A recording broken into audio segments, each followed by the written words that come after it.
Good evening, class. This week, as well as the following 2 weeks, we will be going over the book Existentialism is a Humanism by John Paul Sartre. And the copy I've included, you can also access. It begins on page 17. So that's where I'd like us to begin reading. And for the first week, we'll go from page 17 to approximately actually exactly the top of page 30. So as soon as the first paragraph, first full paragraph begins on page 30, that is where you should stop reading for the week. We're not going to read very much each week, but everything we read is going to be very important. And this is a great philosophical text for a few reasons.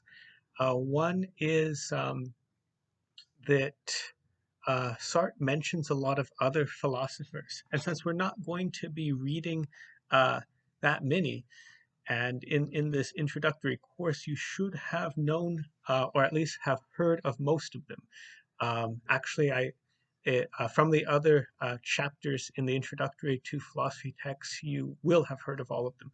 And so if there's any that you are unclear on exactly how he's relating, go back and look at those philosophers. So he'll include a lot of philosophers up to him, particularly in the modern era. Second, which is good, is he'll use and employ a lot of philosophical concepts such as a priori and others. So he'll use the word essence and things like this. And so it's a good review of the philosophical concepts, and it's also quite interesting to see them utilized in creative ways in a philosophical work. And third, I think is really good for the reading of the primary text, is that he's going to try to explain some really difficult philosophical concepts, some by use of analogy, and others just quite creatively. But it's good to read philosophy in which people try to explain very difficult concepts and do a good job at it. So it helps in your own writing to read good reading. Um, we've already seen someone such as Descartes or Plato try to explain very difficult concepts. So Sartre's existentialism is a humanism is another great example of that. So as you're reading through the text, be sure to look up any words you don't understand first and foremost.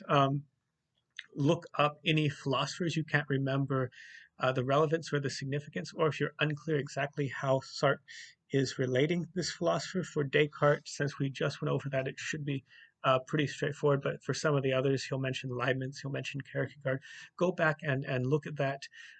He'll mention words like essence, quality, concept. Be sure to review that if you're not entirely clear. I'll try to explain some of it. And then we'll just proceed. Another philosopher he will mention quite a bit is Kant. So as we're reading through, be sure to identify the other philosophers and see how he's utilizing their thought, and you can sort of see how he is interpreting the philosophy up to the point ahead. Okay, so he begins by stating that he's going to define existentialism or clarify it, and he says it's a word much like surrealism that everyone's sort of using in different ways, and if this happens over an extended period of time in a host of different arenas, the word becomes meaningless, and this is sort of what he fears is happening with the word existentialism, and sort of what he sees is happening. And so he is going to define it in a simple but in a clear and useful way. And then he spends the first couple of pages after saying that also sort of initially examining some of the um, recent criticisms people have made towards existentialism.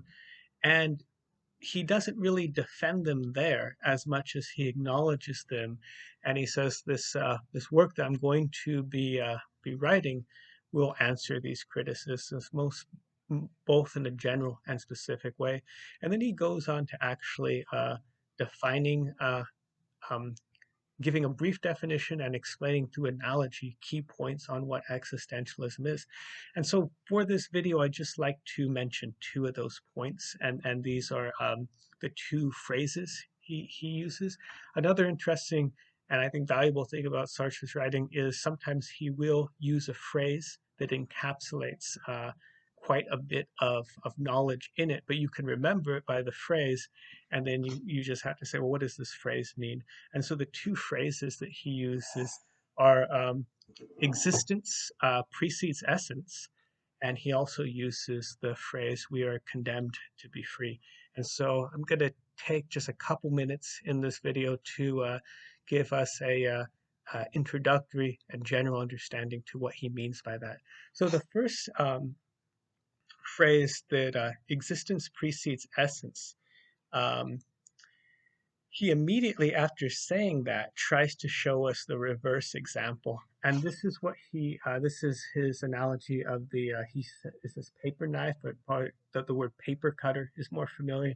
So it's the analogy of the paper cutter, or the reversal example. With a paper cutter, it's quite the opposite. Its essence precedes its existence.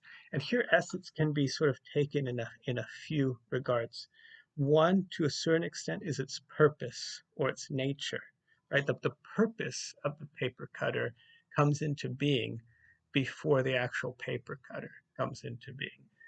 We need something to cut paper, and so we imagine what can do that in a more convenient way than say scissors or something.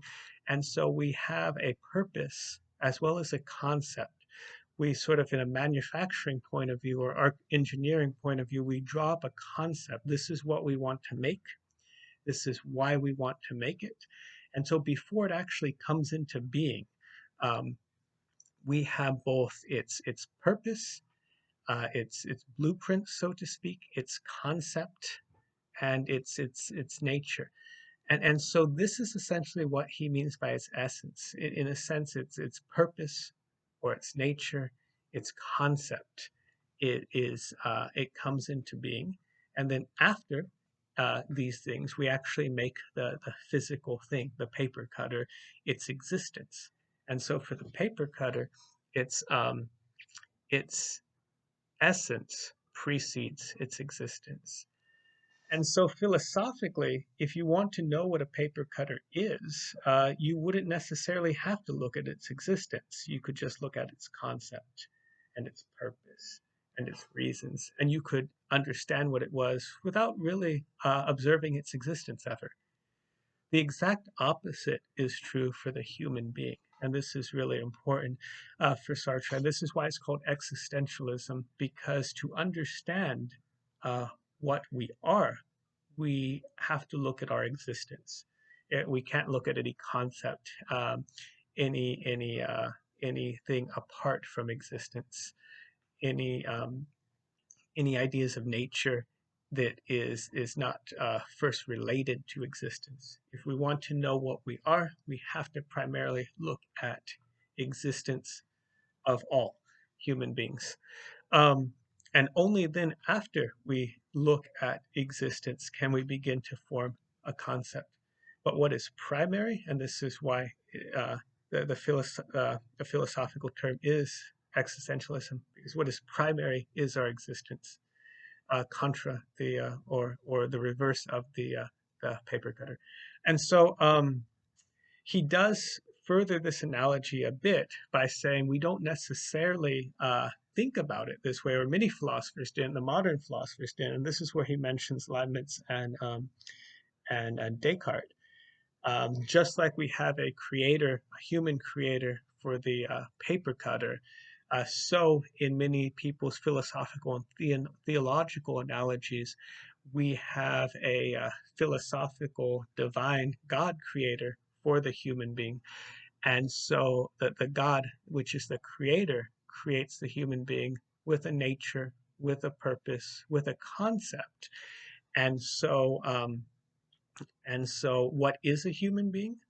Well, if this theory were true, which Sartre doesn't think that it is, we could inquire of the divine concept, which may or may not be available through our rationality. And then we could figure out what human beings were, or without necessarily looking at their existence. They would just be a concept, some maybe out there, maybe revealed through rationality, maybe revealed through other means.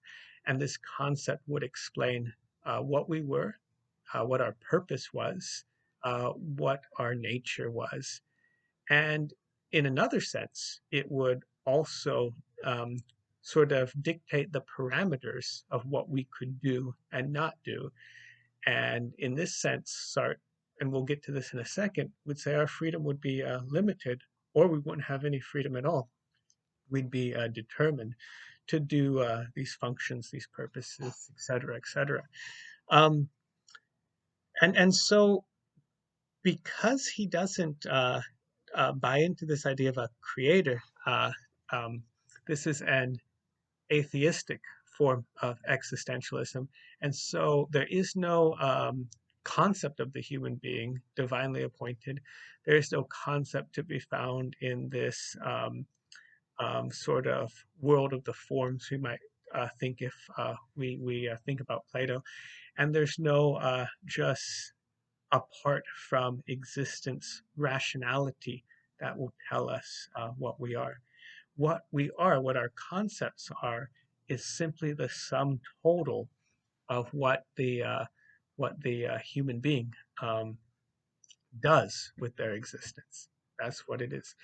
And so this Sartre argues is the second thing, we're condemned to be free, right? This puts a tremendous amount of responsibility on each and every human being, because every one of our actions adds to the concept of the human being.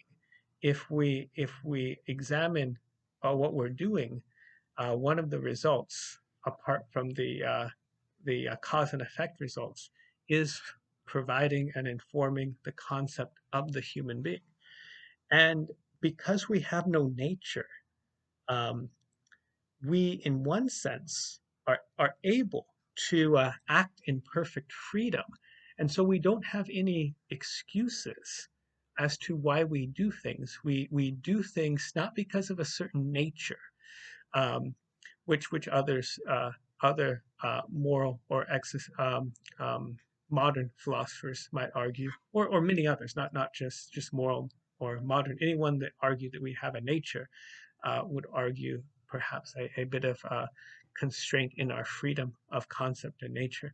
But Sartre will argue that there is none of that. Our existence is primary, and because our existence is primary, we are completely free. And we can't blame anyone or any idea of what we are for our actions. Instead, it is fully up to us um, to create the concept of humanity. And in this sense, aspects of the phrase that one is condemned to be free uh, is understood. Now, this concept of his is not fully explained yet. We will stop reading, like I mentioned, on page 30, and right about now, this overview has taken us to the top of page 30 in this particular edition of the text, which you have. And then next week we will go into the particular examples he has, and that I think will clarify it a bit. But hopefully this summary video helps, and we will continue reading next week, about 20 more pages of it. Okay, take care and have a good week.